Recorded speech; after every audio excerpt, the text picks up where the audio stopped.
चुपचाप से एक लिस्ट जाकर सरकार को ये सौंप आएंगे जिसमें कि नियुक्तियां हो जाएंगी। इसी में पिछली बार लोकसभा अध्यक्ष ओम बिरला जी की बेटी, संभवतः नाम अंजलि बिरला होगा, आप लोगों ने पढ़ा होगा, काफी बड़ा विवाद हुआ था पिछली बार इसको लेकर।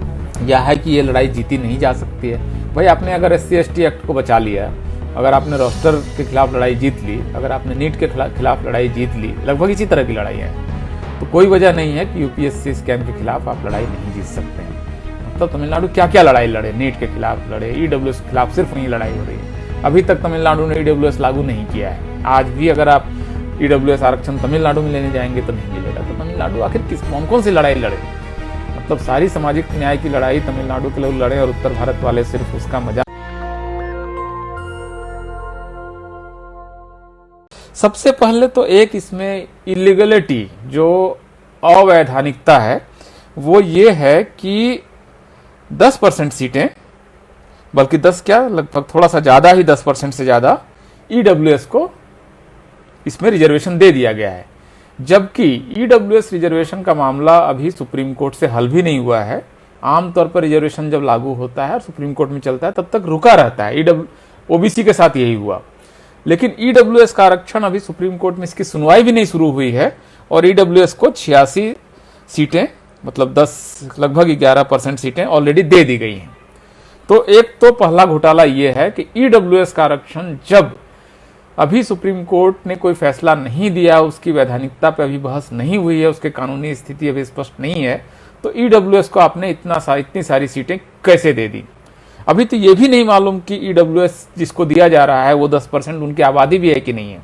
जिनकी आबादी के बारे में कोई अनुमान नहीं है, जिनके पिछड़ेपन के बारे में कोई अनुमान नहीं है, जिनके बारे में ये हमें नहीं पता है कि वो अंडर रिप्रेजेंटेड हैं कि ओवर रिप्रेजेंटेड हैं। EWS मेरा अनुमान है कि अपनी आबादी से कम 4 से 5 गुना ज्यादा रिप्रेजेंटेड हैं। अगर उनकी आबादी 7 या 8% है तो वो ऑलरेडी 40% तक ऑलरेडी सरकारी पदों पर हैं। तो EWS इसकी पहली अवैधानिकता है। पहला गैरकानूनी काम इसमें जो हुआ है सिविल सर्विस में, वो है कि EWS आरक्षण बगैर किसी कानूनी समीक्षा के ही इसमें लागू कर दिया गया है। तो ये भारत की सबसे बड़ी परीक्षा है। आप समझिए कि इससे चुनकर आने वाला एक व्यक्ति अपनी पहली प्रमोशन के बाद जब डिस्ट्रिक्ट मजिस्ट्रेट बनता है तो 8 से 10 लाख लोगों की आबादी के भाग्य का फैसला करता है, तमाम तरह के फैसले करता है। वो किसको ठेका मिलेगा, किसको माइनिंग मिलेगी, कहाँ सड़क बनेगी से लेकर तमाम तरह के फैसले एक DM करता है। तो आप समझिए कि पहली पोस्टिंग में ही वो जो आदमी इतना पावरफुल हो जाता है। वैसे 86 पोस्ट EWS को दे दिए गए बगैर ये तय किए हुए कि ये वैधानिक है भी कि नहीं है। कोर्ट में अभी ये केस सुनवाई के लिए आना है, इससे पहले इसको उन्होंने लागू कर दिया। और EWS आरक्षण आप जानते हैं कैसे लागू हुआ था? 4 दिन में लागू हुआ था। मतलब पेश हुआ, उसी दिन लोकसभा में पास हुआ, अगले दिन राज्यसभा में पास हुआ, तीसरे दिन राष्ट्रपति के पास गया और चौथे दिन गजट में लागू हो गया। मतलब भारत का सबसे तेजी से फैसला जो पास हुआ है कानून, वो EWS आरक्षण है। तो पहली उसकी अवैधानिकता तो यहाँ पर है। तो अब हम इसके दूसरा एक जो इसमें करप्शन है, बहुत बड़ा करप्शन है, इस पर बातचीत करना चाहेंगे। तो आप में से जिन लोगों के पास भी इस साल का रिजल्ट है UPSC का, वो अपना रिजल्ट खोल लें अपने मोबाइल पर या लैपटॉप या iPad जहाँ भी देख रहे हैं पैड पर, वो अपना इस साल का रिजल्ट जो है सिविल सर्विस एग्जाम का UPSC साइट पर है, PIB पर है, भारत सरकार के मतलब, और इवन प्राइवेट में भी काफ़ी वेबसाइट्स पर ये ऑलरेडी मौजूद है। इस रिजल्ट को आप अपने सामने देख सकते हैं। तो पहले तो आप रिजल्ट खोल लीजिए। इसी बीच में बाकी जो लोग हैं उनसे ये भी रिक्वेस्ट है कि आप इसको शेयर कर लें। मनोज लीला रामचंद्र साहब, बहुत बहुत स्वागत है। सुबोध पासवान जी, जय भीम। कुणाल कह रहे हैं अवैधानिक नहीं कह सकते हैं। ठीक है, इस पर हम अभी आर्ग्यू करेंगे कि क्यों इसको अवैधानिक कर सकते हैं। तो इस पर पक्ष और विपक्ष के दोनों तरह के लोग इसको सुन रहे हैं और जाहिर है कि जो सरकार में भी आमतौर पर जो लोग हैं वो भी इसको सुनते ही हैं। आप खास करके ये सब मामले अब इतने बड़े होते जा रहे हैं तो सब तरह के लोग इसको सुन ही रहे होंगे। Okay fine. तो ये जो पूरा मामला है, इस बार का रिजल्ट अगर आपने खोल लिया अपने सामने, आपके सामने है, तो इस रिजल्ट का पहला पन्ना देखिए। इसमें यह लिखा गया है कि कुल मिलाकर भारत सरकार ने UPSC को कहा है कि 836 अफसर हमें अलग अलग IAS, IPS, आईएफएस और ग्रुप ए और ग्रुप बी में नियुक्त करने हैं। तो 836 अफसरों की हमें लिस्ट भेजिए परीक्षा करके और इंटरव्यू करके। ये है इस पूरे रिजल्ट का पहला पार्ट। कितने अफसर आने हैं?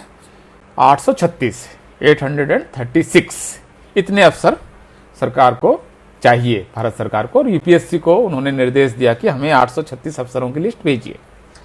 अब यूपीएससी को क्या करना चाहिए? एक परीक्षा कंडक्ट करनी चाहिए, जो उनका पूरा प्रोसेस है, प्रीलिम्स, मेंस, वो एक सीक्वेंस जो है, इंटरव्यू वगैरह करके उनको 836 अफसरों की एक लिस्ट भेज देनी चाहिए। ऐसा ही होता है सारी परीक्षाओं में, यही होता है कि सरकार को जितने नियुक्त करने उतने लोग सेलेक्ट करके आपने भेज दिए। अब जो रिजल्ट है, आप इसका, ये 16 पेज में टोटल रिजल्ट है। अब आप इसको देखिए कि इस रिजल्ट में टोटल कितने नाम हैं, टोटल हर सब मिला के। तो आप पाएंगे कि पेज 16वें पेज पर जाकर ये रिजल्ट कहाँ खत्म हो जाता है? आखिरी नाम है विश्वजीत चौधरी का। पेज 16 खोलिए, 761वें नंबर कैंडिडेट के बाद लिखा हुआ है कंक्लूडेड। इसका मतलब लिस्ट यहां पर खत्म हो जाती है। ठीक है, तो सरकार ने मांगे कितने अफसरों की लिस्ट? 836 अफसरों की। यूपीएससी ने भेजे कितने? 761 अफसरों की। तो ये लिस्ट, इस लिस्ट में कितने लोग कम हो गए? 75 लोगों की लिस्ट यूपीएससी ने नहीं भेजी, अभी नहीं भेजी। लेकिन ऐसा तो है नहीं कि ये 75 पोस्ट खाली रह जाएंगे। टोटल अफसर तो 836 ही नियुक्त होने हैं।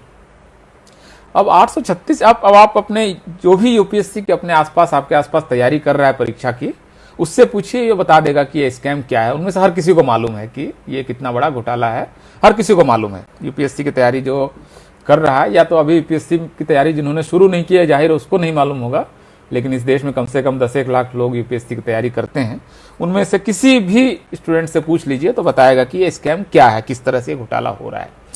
तो 836 अफसर नियुक्त होने हैं, 761 अफसरों की लिस्ट यूपीएससी ने भेज दी, 75 अफसरों की लिस्ट नहीं भेजी। अभी इसके लिए यूपीएससी ने क्या किया? जो रिजल्ट का तीसरा पॉइंट है, आप उसको देखिए अगर आपने रिजल्ट खोल लिया है तो। अब यूपीएससी कह रहा है कि हमने 761 की लिस्ट भेज दी है, 761 नाम भेज दिए, वो लिस्ट आप देख लीजिए। आखिरी नाम विश्वजीत चौधरी का है 761वें पोजीशन पे। हमने 75 नाम नहीं भेजे। 75 नाम नहीं भेज के हमने क्या किया कि हमने 150 कैंडिडेट की एक रिजर्व लिस्ट, गोपनीय लिस्ट हमने बना ली, जिसके बारे में किसी को नहीं पता है कि उसमें किसके किसके नाम है। और हम बाद में इसकी ये लिस्ट भेज देंगे सरकार को, और इसमें ये लोग फिर रख लिए जाएंगे। राइट, अब 150 लोगों की एक गोपनीय लिस्ट बना ली गई। अभी ये जो 150 लोगों की लिस्ट बनाई गई, इसमें कितने नाम हैं जो जनरल कैटेगरी बोल रहे हैं? असल में ये नाम में भी गड़बड़ी है। जनरल कैटेगरी क्या होती है? अनरिजर्व कैटेगरी है, ओपन कैटेगरी है, कोई भी आएगा। लेकिन जनरल कैटेगरी में उन्होंने 75 नाम रखे, ईडब्ल्यूएस में 14 नाम, ओबीसी में 55, शेड्यूल कास्ट के 5, और 1 नाम उन्होंने रख दिया किसका? शेड्यूल ट्राइब का। कि इतने की लिस्ट हमने अलग से रख ली है। ये इसके बारे में भी हम आपको नहीं बताएंगे। राइट, अब ये बताने के बाद उन्होंने, अब ये दूसरे, तीसरे, चौथे महीने में चुपचाप से एक लिस्ट जाकर सरकार को ये सौंप आएंगे, जिसमें कि नियुक्तियां हो जाएंगी। इसी में पिछली बार लोकसभा अध्यक्ष ओम बिरला जी की बेटी, संभवतः नाम अंजलि बिरला होगा, आप लोगों को पढ़ा होगा, काफी बड़ा विवाद हुआ था पिछली बार इसको लेकर कि इसमें तमाम तरह के प्रभावशाली लोगों के नाम इसमें होंगे। और वो इसमें वो नाम भी, चूंकि सरकार ये बताते भी नहीं है, जैसे इस बार अभी 761 नाम इन्होंने भेजे हैं, उसमें से SC ST OBC के नाम और उनके रिजल्ट के जो कितने नंबर किसको आए हैं, ये किसी को नहीं पता है। अब इन्होंने जो 150 की गोपनीय लिस्ट बनाई, वो चूंकि गोपनीय लिस्ट ही गोपनीय है, तो जाहिर है कि उसमें उसके नाम आपको नहीं पता है। अब इसमें जो 14 नाम ईडब्ल्यूएस के हैं, 55 ओबीसी के हैं, 5 शेड्यूल कास्ट के और 1 शेड्यूल ट्राइब का। अब इनमें से कोई आदमी कल को शिकायत कर सकता है कि हमारा नाम इस लिस्ट में था, लेकिन हमको तो इन्होंने IAS IPS बनाया नहीं। तो इनको अगर अब ये मालूम ही नहीं, जो परीक्षा देने वाले टोटल कैंडिडेट में, कि मैं इसमें हूं कि नहीं हूं, तो आप इसमें पिटिशनर कैसे बन सकते हैं? आप ये मुकदमा कर ही नहीं सकते हैं, क्योंकि आप मुकदमा करेंगे तब ना जब आपको पता होगा कि मेरा नाम इस रिजर्व लिस्ट में था और मुझे नहीं बनाया गया। अब यूपीएससी की चालाकी देखिए, यूपीएससी ने बताया ही नहीं कि रिजर्व लिस्ट में किसका नाम है, तो आप मुकदमा भी नहीं कर सकते। आपको क्या करना पड़ेगा? PIL, कि भाई विद्यार्थियों का बहुत अहित हो रहा है। तो कोर्ट पूछेगा आप कौन, आपको क्या शिकायत है? आपका क्या आप वो हैं जिनका कि आपको नौकरी नहीं मिली है? तो बोलेंगे नहीं, मुझे तो नहीं मालूम, क्योंकि मेरा तो वो गोपनीय लिस्ट है, उसमें कैसे पता चलेगा? तो ये अभी अब आप आरटीआई आज की तारीख में जितने लोग सुन रहे हैं इस समय, 700 से ज़्यादा लोग, आप में से निवेदन है कि करीब अगर चाहें तो 100 लोगों के आसपास आज ही चाहें तो आप आरटीआई डाल दीजिए। ऑनलाइन डाली जा सकती है। आमतौर पर 10 रुपये खर्च आता है, और कई बार तो नहीं भी खर्च आता है। कई सारी संस्थाएं बगैर भी उसके करती हैं। आप आरटीआई डाल के पूछिए कि 150 लोगों की जो गोपनीय लिस्ट है ये कौन लोग हैं, ये नाम हमें चाहिए। आप इसको करके देखिए, प्रयोग करके देखिए ना। आप मेरी बात पे क्यों भरोसा करेंगे? आप तत्काल अभी ये लाइव खत्म होने के बाद यूपीएससी की वेबसाइट पर आरटीआई का लिंक है, उसमें आप डालिए कि आपने 836 लोग जब भेजने थे तो आपने 761 लोगों का ही नाम क्यों भेजे? पहला सवाल पूछिए। फिर पूछिए कि 761 लोगों का जिनके नाम आपने भेजे हैं, इनमें किसको कितना नंबर आया है ये बताइए, और किस कैटेगरी के कितने हैं ये बताइए। और जो आपने गोपनीय लिस्ट बनाई है 150 की, हम ना जानना चाहते हैं कि ये इसमें कौन है। करके देखिए ना, आपको 15 से 20 दिन में या 1 महीने में हर हाल में जवाब आएगा, और आपको पता चल जाएगा ये कितना बड़ा घोटाला हो रहा है। क्योंकि जिन लोगों ने भी आरटीआई में डाला, पिछले साल भी डाला था, तो उनमें से किसी को वो जवाब नहीं दे रहे हैं। वो सिर्फ ये बोल रहे हैं कि ये यूपीएससी का एक विशेष मेथड है, इसमें हम आपको जवाब नहीं दे सकते हैं कि गोपनीय लिस्ट में कौन है। तो आप समझ रहे हैं, एक 75 आईएएस, आईपीएस और आईएफएस अफसर का मतलब, एक मैंने आप जैसे आपको पहले बताया कि पहली प्रमोशन के बाद जो डीएम बन जाएगा वो 10 लाख लोगों का भाग्य विधाता होता है। तो ऐसे इतने सारे ऑफिसर्स, और साल दर साल 2005 से घोटाला चल रहा है, और अब तक लगभग 1080 के आसपास नाम ऐसे हैं जिनको कि आईएएस आईपीएस बनना था, और इतने लोग आईएएस आईपीएस नहीं बन पाए इस घोटाले की वजह से। तो ये कितना बड़ा करप्शन है, आप इस बात को खुद आप सिविल सर्विस का रिजल्ट देखिए, और आज आप आरटीआई डाल लीजिए और पूछिए कि आपने 836 नाम अफसरों के भेजने हैं। इतने अफसर तो बनेंगे ही बनेंगे, तो आपने 761 नाम ही क्यों भेजे? मतलब क्या इसके पीछे क्या षड्यंत्र है? आप ऐसा क्यों कर रहे हैं? ये पहला सवाल पूछिए। दूसरा सवाल पूछिए 761 लोगों के हमें नंबर बताइए और उनकी कैटेगरी बताइए। और तीसरा सवाल पूछिए कि आपने जो एक रिजर्व गोपनीय लिस्ट बनाई है उसमें हमको हर कैंडिडेट का नाम और उसके नंबर चाहिए। आपको अगर इस बारे में जवाब आ जाए, जो कि नहीं आता है, नहीं आया है, आपने पिछली बार अगर आपने किसी ने आरटीआई डाली होगी तो आपको मालूम है कि आपको इसका जवाब नहीं मिलेगा, क्योंकि इसका जवाब वो दे ही नहीं सकते, क्योंकि उनको यहाँ पर घोटाला करना है। और घोटाला क्या करना है कि 150 लोगों की जो रिजर्व लिस्ट बनाई है, इसमें 75 नाम जो इनके जनरल कैटेगरी के हैं, यही लोग आपको फाइनल लिस्ट में होंगे। ये जो ओबीसी के 55 हैं, ये फाइनल लिस्ट में नहीं होंगे। जब फाइनली अफसर बनना होगा तो ये लोग आउट हो जाएंगे। इसमें अरुण मौर्य का एक सुप्रीम कोर्ट में केस भी है। तो ये एक्चुअली जिस तरह से ये काम हो रहा है, और क्योंकि इसमें वही है कि आपको भारत में न्यायपालिका का चरित्र भी आपको मालूम है, कौन लोग जजेज बनते हैं, जज के बच्चे जज बन रहे हैं, और उसका एक कास्ट कैरेक्टर भी है जो आप सारे लोगों को मालूम है। इसमें मुझे नए सिरे से कुछ नहीं करना है। तो इतना बड़ा घोटाला क्या होते हुए देखा जा सकता है क्या इस घोटाले को? और फिर यह है कि अगर यूपीएससी कर रही है तो राज्य के लोक सेवा आयोग फिर यही किसी काम को क्यों नहीं करें? भाई यूपीएससी कर रही है, और राज्य के लोक सेवा आयोग में भी तो अल्टीमेटली उन्हीं कैटेगरीज के लोग पावरफुल पोजीशंस में हैं, मीडिया भी उनके पास है, जुडिशरी में भी उन्हीं के लोग हैं। तो फिर ये मामला किस तरह से सॉल्व होगा? जब तक खास करके ओबीसी के पॉलिटिशियंस इस मामले को नहीं उठाएंगे, तब तक ये मामला सॉल्व नहीं हो सकता है। जागरूकता वगैरह से फर्क नहीं पड़ता है। पिछली बार जब यूपीएससी स्कैम लगा था तो कम से कम 5 लाख लोगों ने ट्वीट किया था। 5 लाख लोगों का ट्वीट करना मायने रखता है इस देश में। लेकिन 5 लाख ट्वीट होने के बावजूद सरकार ने क्या किया? उसके बाद यूपीएससी ने अपनी वेबसाइट में एक सफाई डाली कि नहीं, ये जो रिजर्व लिस्ट हम बनाते हैं ये एससी एसटी ओबीसी के फायदे के लिए है। और हम दूसरा उन्होंने सफाई दी कि we are doing this since decades, हम बहुत समय से कर रहे हैं। ये सफाई है उनकी, और हम नियमों के तहत कर रहे हैं, हमारे बनाए हुए नियमों के तहत कर रहे हैं। तो भाई आपने ही नियम बनाए हैं, और चूंकि आपने ही तय किया है तो आप वर्षों से कर रहे हैं, ठीक है। ये कोई सफाई हुई? आप इस बात का स्पष्टीकरण दीजिए ना, ये लिस्ट गोपनीय क्यों है? आप बताइए ना कि ये लिस्ट गोपनीय क्यों है।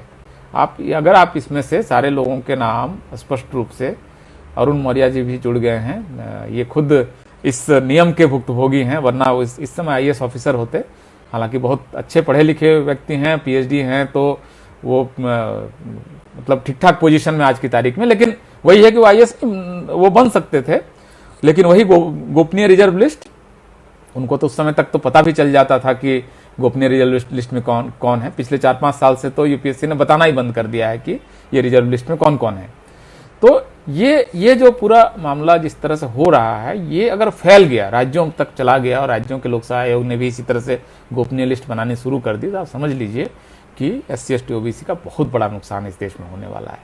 तो बहुत जरूरी है कि इस सवाल पर अपने राजनीतिक जो लोग हैं उनको आप बताएं कि भाई आप हमारे वोट से चुने जाते हैं। भाई इस समय भारत में कोई एक भी सीट ऐसी नहीं है लोकसभा या विधानसभा की जहां सवर्ण अपनी जाति का कैंडिडेट चुन सकता है, इतनी संख्या कहीं पर नहीं है। ओबीसी के वोट के बगैर इस देश में कोई भी विधायक या सांसद नहीं चुना जाएगा। इसके बावजूद अगर ओबीसी के हितों का न्याय के साथ इस तरह का खिलवाड़ हो रहा है, तो इसका मतलब ओबीसी का जो पढ़ा लिखा प्रबुद्ध तबका है वो जागरूक नहीं है अपने अधिकारों के प्रति, या ये भी हो सकता है कि मतलब पहली बार नौकरी मिल गई, चलो पढ़ने का मौका मिल गया, मतलब आत्मतुष्टि का भी भाव हो सकता है कि चलो इतना तो हो गया, एक जनरेशन में साइकिल चलते थे, आज की तारीख में एक स्कूटर आ गया, बाइक आ गई, चलो एक कार भी आ गया, एक घर बन गया, तो ये आईएएस आईपीएस वगैरह का क्या मामला, ये छोड़ देते हैं, मतलब अपर कास्ट के लिए भी कुछ तो छोड़ दिया जाए, या तो ये भावना है, या है कि ये लड़ाई जीती नहीं जा सकती है। भाई आपने अगर SC ST एक्ट को बचा लिया, अगर आपने रोस्टर के खिलाफ लड़ाई जीत ली, अगर आपने नीट के खिलाफ लड़ाई जीत ली, लगभग इसी तरह की लड़ाइयाँ हैं, तो कोई वजह नहीं है कि यूपीएससी स्कैम के खिलाफ आप लड़ाई नहीं जीत सकते हैं। तो अब सबसे पहले तो आप सबसे मेरा निवेदन है कि यूपीएससी स्कैम के खिलाफ RTI डालें और खुद देखें क्या जवाब आया है। तब आपके पास जब RTI होगी तो आप लोगों को बता पाएंगे कि देखो ये घोटाला हो रहा है। ये हर साल मतलब अब तक 1080 के आसपास IAS IPS यूपीएससी ने नहीं बनने दिए इस घोटाला को करके। तो ये बताने के लिए अब भी बहुत जरूरी है कि आपके पास वो RTI के कागज हो। आज आप डाल दीजिए, इस समय भी 650 के आसपास लोग इसको देख रहे हैं इसको, तो ये वीडियो निश्चित रूप से 40-50 हज़ार लोगों तक तो पहुंच ही जाएगा 2 दिन में।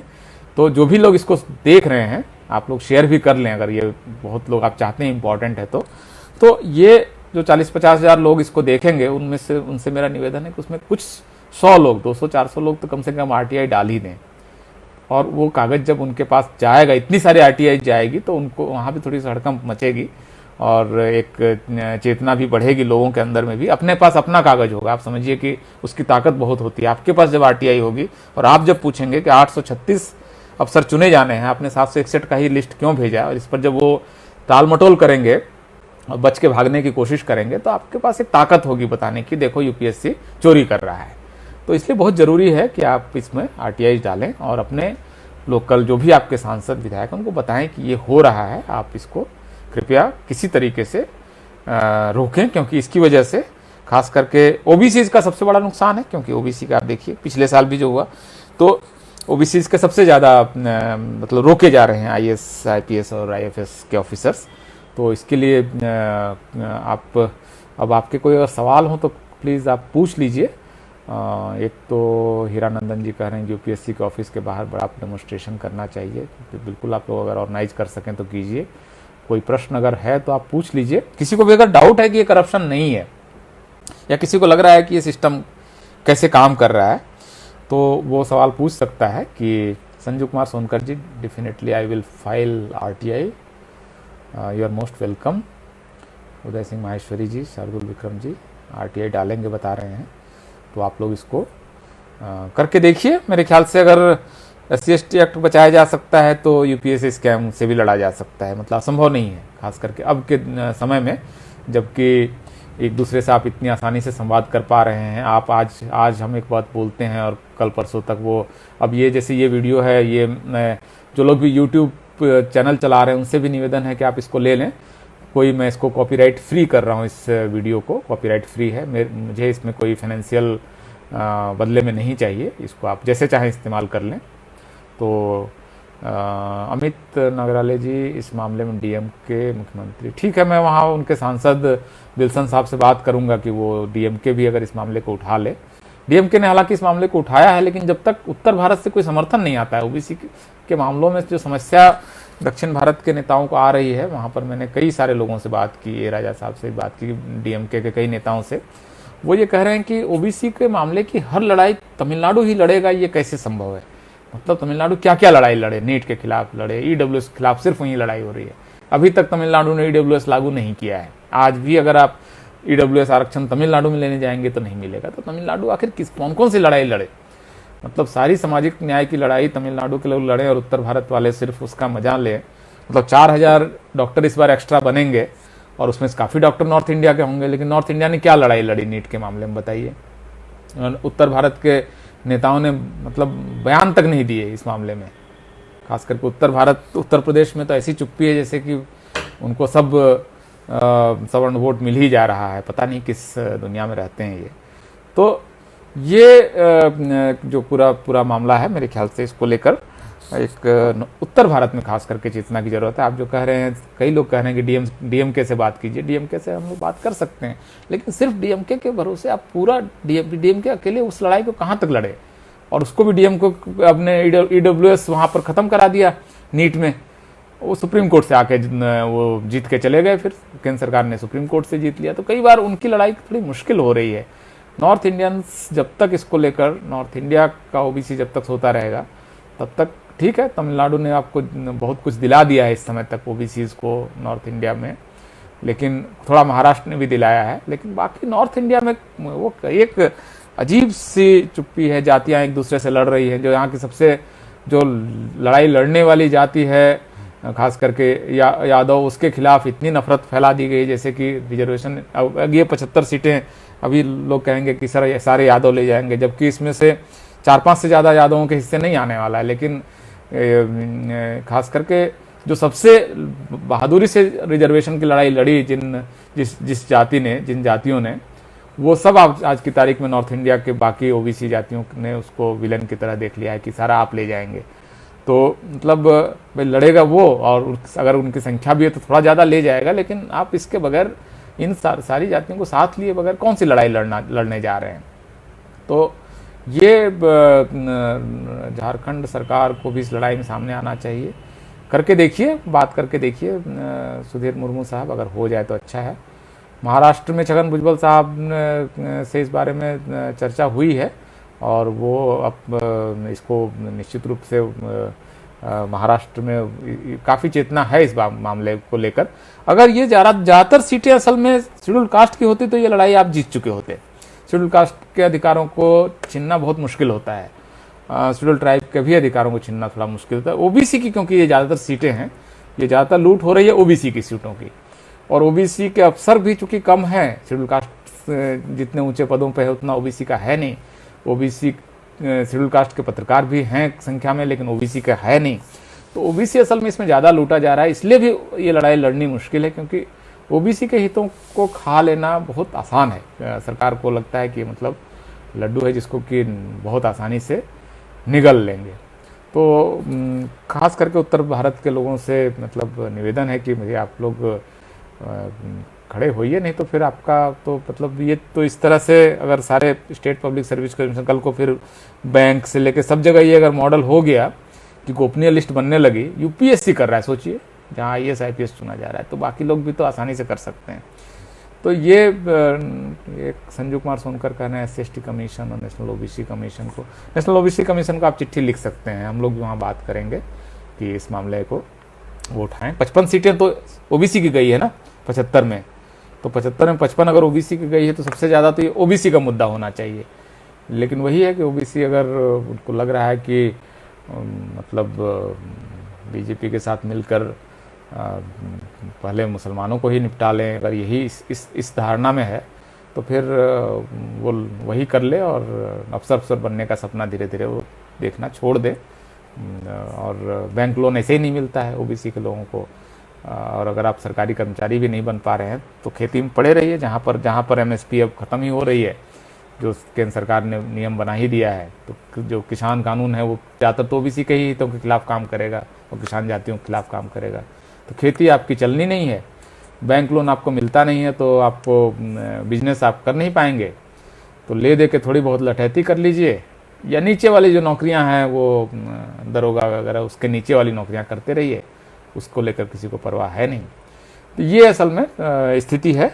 तो मैं फिलहाल इस लाइव को कंक्लूड करता हूँ और अंत में सबसे आपसे निवेदन करता हूँ कि ज़्यादा से ज़्यादा लोगों तक इस वीडियो को पहुँचा दीजिए। एटलीस्ट ये चेतना के स्तर पर ये बात जाए, और अगर ये समाज में बात चली जाती है तो निश्चित रूप से इसका असर पड़ेगा। और बहुत ज़रूरी है कि इस समय असल में सांप्रदायिक तापमान जो बीजेपी को बढ़ाने की कोशिश है, बीजेपी जब भी इस तरह का कोई घोटाला जब कर रही होती है ना, तो धीरे से कहीं पर एक सांप्रदायिक घोटाला, सांप्रदायिक हिंसा करा देती है।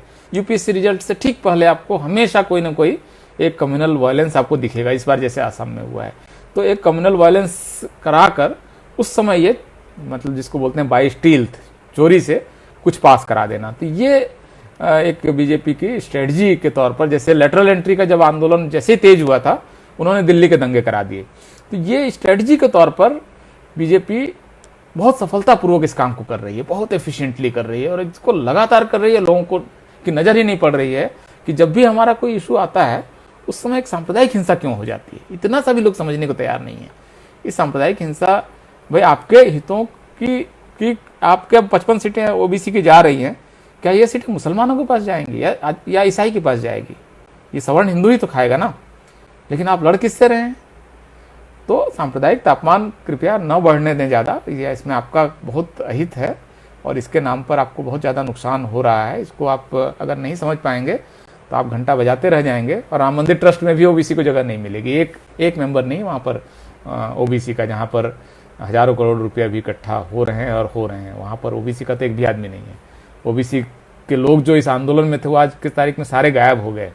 मतलब कहाँ विनय कटियार, कहाँ उमा भारती, कहाँ साध्वी रितंभरा, जो मतलब ओबीसी के जो लोग भिड़े हुए थे ना सीना तान के, सब गायब हो गए। जब ट्रस्ट बना, जब उसकी वजह से सत्ता आई, तो आज की तारीख में इन लोगों की क्या हैसियत आपको मालूम है। इन्होंने मतलब एकदम दूध में मक्खी की तरह ये ओबीसी के नेता उस समय के निकाल के फेंक दिए गए हैं।